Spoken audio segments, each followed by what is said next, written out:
Yeah, it's just you. Fine. Anyway, let's go. Kyle Larson wins. I think we've said everything we need to say about it. Well, we said everything we need to say about that. How about Allmendinger and Ross Chastain putting on a freaking show at the end of the race? About what I was gonna say. Yeah. Yeah. That was awesome. Yeah. That's what I was about to say. Sorry. Ultimate question: was this a good race? I thought it was a very good race. I will not call it a great race. I will call it a very good race. Okay. Reasons. Look at that battle between Ross and AJ. Mic drop, like Homestead's OP. That and the restarts were like normal. Yeah. And they didn't piss me off. Who would have thunken that a perfect oval would be damn near one of the perfect tracks? Like, I mean, you could run the bottom, you could run the top. Obviously, the top was, I wouldn't even say the top was dominant. It depended on what car you were driving. Yeah, I mean, I feel like Larson was the only guy who could really kind of put the car wherever he wanted. Maybe Truex could at certain points. I mean, Allmendinger made a lot of passes on the bottom. Yeah, on short runs though. On short runs, that's true. Yeah, that's it. Well, that's another thing is I think Larson obviously had the best car out of everybody today, and I think the guys that run the top typically are at a deficit when you have a short run at the end of the race because it takes a while for the top to come in. And that allows guys like AJ Allmendinger, Ross Chastain that can run pretty much everywhere on the racetrack to have a chance, have a shot at you. Because Kyle, he could run the bottom. He wasn't the best at running the bottom. There are a lot of people I felt like in this race that were better at him to run the bottom. It's just that as soon as he got to the top, he was lights out. But yeah, I mean that battle between AJ and Ross was amazing. I mean they swapped that spot second however many times, like four or five times. Yeah, 4 or 5. Yeah, and I mean it was on each other's door. AJ'd slide him, Ross slide him right back. AJ drive under him off the corner. Ross would, run him down into the corner. AJ be right on the white line. Ross be right on his door. And I mean, it was all the way. It was that entire last run. Yeah. And and that was the entire race for the most part. A lot of people got caught up in the fact that Kyle Larson was just gone. And you look at it, Kyle Larson, Martin Truex, and William Byron until the wheels fell off that. They had the class of the field, but back in the pack, oh my God, they were racing the hell out of each other the entire race. And if you didn't like that, don't even watch. 100%, 100%. But we're talking about whether the race was good or not. It wasn't. I wouldn't call it perfect. So I took notes. And I would like to discuss some of these things with you about the way this car is. Why we have a podcast. That is why we have a podcast. I just want to remind people what a podcast is. Okay. No, I don't. The reason I say it is because anytime I bring anything up, we get into an argument. Just say what you want. Not what I want to do. I just want to have a discussion. Anyway, passing, the act of making a pass in this, at least in this car, right now, it's not over after you make the pass. It's you'll make a pass and it seems like it takes about 2 laps to really regain your momentum enough to be clear fully. And yeah. I think that's interesting. I think it made what we had today fun because you'd get like a group of 4 or 5 cars and a guy would make a pass. He'd have to take a lap or 2 to really get that momentum back, and then he'd be gone. So he'd be vulnerable for that couple laps. It was fun. I don't know. We'd have to talk to some of them, obviously, but I'd love to know if that was like really frustrating for some drivers. I'm sure it is. but I think I mean, do you like that, or do you wish that was different? So I liked it. I liked it today because it wasn't like it wasn't the loss of momentum wasn't overpowering for the cars behind, like it has been at some of these other races we've seen. That's caused me to not love it too much. Um, so I thought we had a good balance of that today. Like you weren't a complete sitting duck when you did make a pass, but you weren't.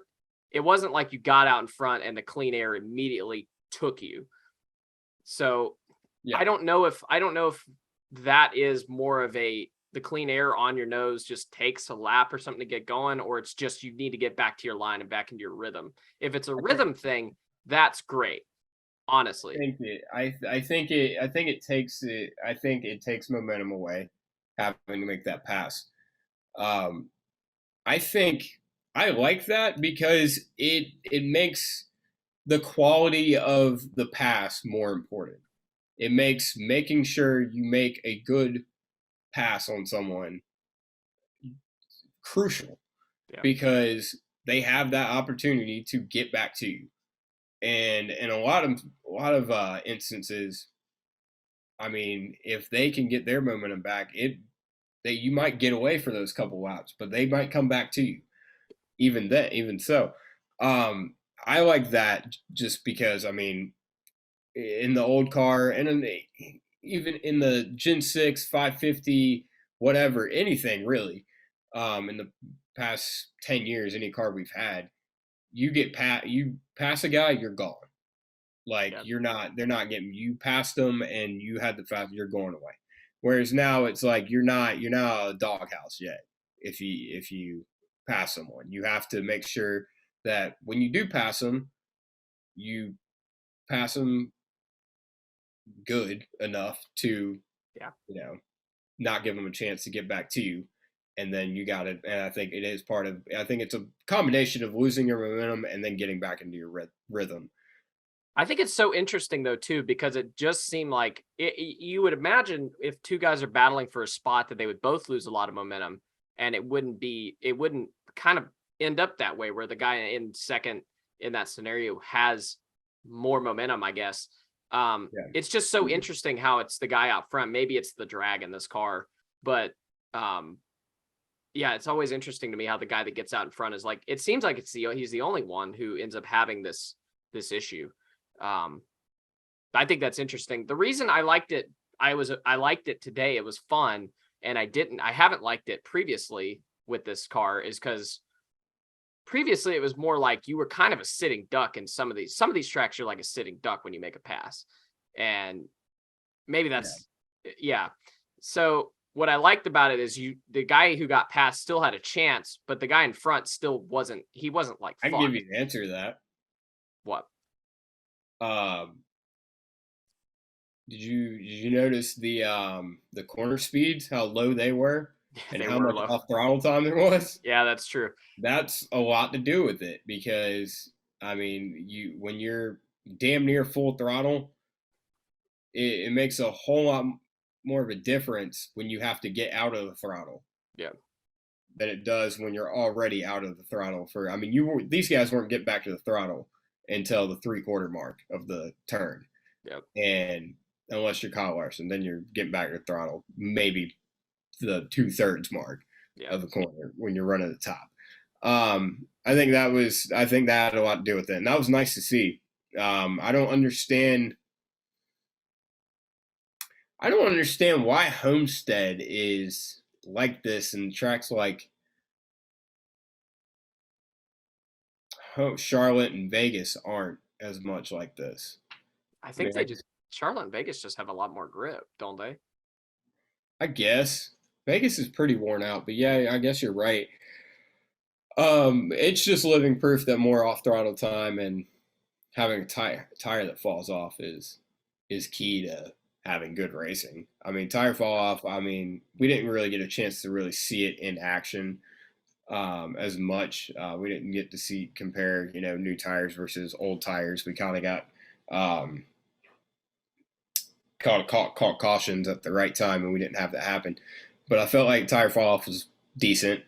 And well, yeah, corner speeds were a lot lower. Or I, I mean, I mean, don't even know if corner speeds were that much lower. It's just, there's a lot more off throttle time, and you know, well, I know certain, or I don't know what, 20, 25 laps into a run, they were hitting about 145 in the middle of the corner, which uh, is, yeah, I didn't yeah, notice. that's what I saw.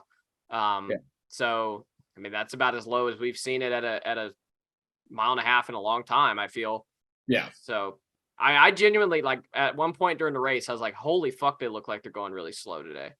yeah, And I had to think about it. I was like, why? Oh yeah, duh, because we've had 170-mile-an-hour corner speeds for the past 3 years. Yeah, of course I feel yeah. like it. I also think when people were complaining about this race, one thing that I feel like does come into play a little bit is when someone is running the top and the trailing car is also running the top. You, I think, I think we could do some more work in that area in order for that trailing car to be able to get a little bit closer. And I think that honestly has to do with the diffuser, and I think the lower corner speeds at Homestead, uh, I think they actually are a deficit to that because we know the slower you go, the less this diffuser works, and I think that might be why you can't get as close to a guy if you're running the same line as him. Um, at Homestead in particular, whereas you can do that a little bit more at some of these other tracks. Yeah, that's true. The way the diffuser obviously works, as it's the way it's intended to work, is it all most of the air comes out straight behind you. So Yeah, I don't I don't know what you can do about that. But the thing that I really did like was that Homestead's a great enough track that a guy can duck out. get a I, headlight out. he got, yeah, you could literally just get a headlight out, and that would You pretty saw it. much mitigate it. You saw it a lot in the battle with AJ and Ross. Is Yeah. AJ AJ could run lower than anyone else, and that helped because there was a couple times Ross tried to block AJ off on the bottom, but Ross couldn't get to the white line like AJ could. AJ would get to the white line, he'd have a headlight out, and he could drive up under Ross coming off the corner. And I Mhm. saw that a lot today, where guys would poke down the track just a little bit, and as long as they could get a headlight from out from behind the other car, they could maintain. Yeah. And then any more you get, the more you can gain on the guy in front of you. Um, And it was really, I don't remember, maybe I'm remembering wrong, but I don't remember a time where the outside wasn't that dominant in turn 1 and 2. And I feel like it had to do a lot just with the shade of the track, but it was like, I don't know, it seemed like if you ran the middle line, that was probably like the best line to run most of the time in 1 and it's 2. always been like that with one and Has two. it? Okay. Yeah, yeah. Even back in the day, like I remember watching races at home when the couple times I went, and then just in general. Um, Is there not as much banking up on that in that end of the track? no, it's because it doesn't get as hot and slick. That Okay. part of the track is almost always shaded anytime we run. Um, I noticed that a lot. Obviously, once the track falls under darkness, it goes either way, really. Yeah. But yeah, a lot of time day races at Homestead, the top is or not the top. The 1 and 2 is not you're not going to run the top as much. It's not as dominant. Yeah. 3 and 4 is always in the sun. Yeah. Yeah, sun I, rises in the east, sets in the west, or whatever they say. the earth is actually flat. Oh, that's right. Yeah. Right, if you keep driving past Homestead, you fall off the end of the earth. That adds up. Yeah. Yeah. But anyway, anyway, um, fuck, I don't remember what I was gonna say. Oh yeah, I saw a few people saying they wanted this to be a night race. They didn't understand why this was a night race. This is one of the few times I'm not on board with that. I think the day race is better, genuinely. It's a I don't high know tire about deg that. track.